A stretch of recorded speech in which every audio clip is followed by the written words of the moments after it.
This is a Rolex Submariner dive watch, and this is a Citizen dive watch. The Citizen 520110 was launched in the 1970s. It has many design features of a classic Rolex sub, but Citizen are not the only brand to copy the Rolex design. Many brands have reproduced the iconic design language that is found in the sub. Stealing, counterfeiting, copying. Is it all just a fast money grab? How much of the Submariner can be found in prior use? And do Rolex sub owners that complain about this blatant plagiarism have a right to be upset?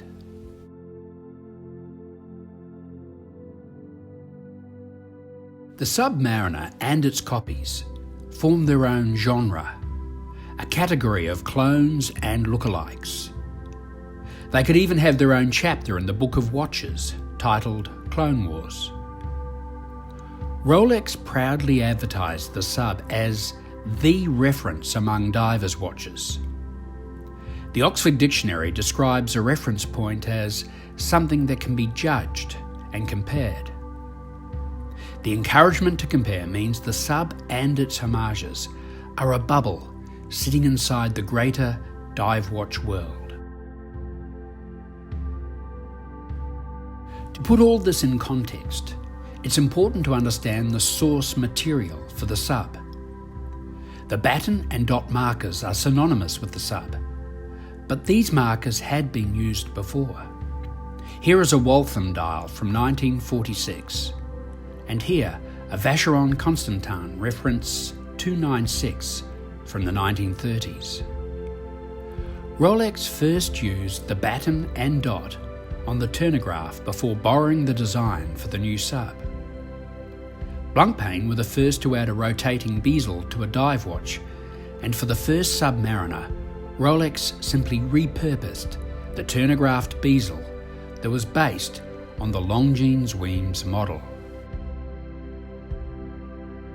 During World War I, taverns created the Submarine Commander's Watch at the request of two British submarine commanders.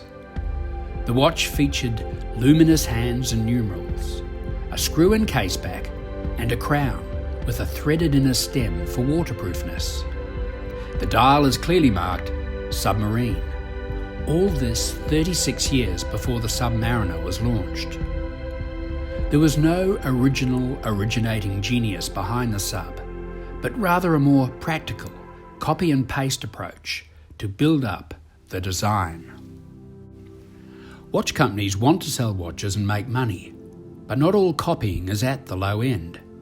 An homage watch can take many forms, including offers from high horology. Roger Dubuis set out to venerate with a homage series to classic Patek Philippe chronographs. Or how about Moser and the Swiss Alp watch, which had fun with an artful remake of the Apple Watch case?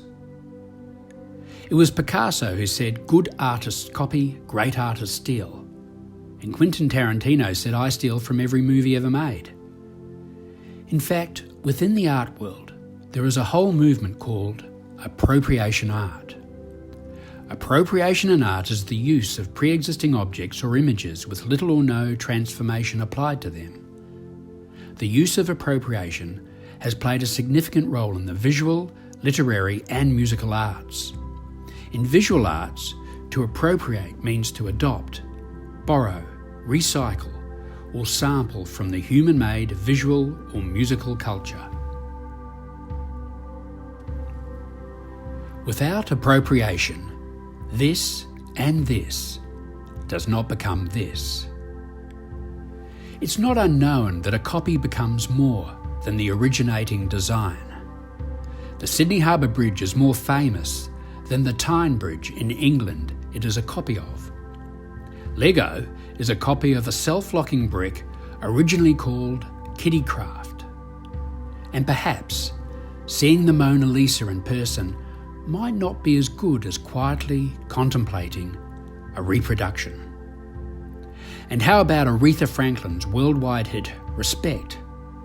Truth is, Otis Redding wrote and released the song in 1965 to a lukewarm reaction. but it didn't become a hit until Aretha's soulful cover was released in 1967. Okay, so we know this led to this.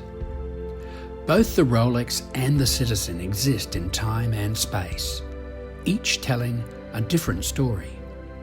You see, a version of this model Citizen was fished out of the sea after 2 years, still ticking, and is now on display in the Citizen Museum. The same model watch was also worn by Pakistani fighter pilots dogfighting Russian MiGs in the Afghan War.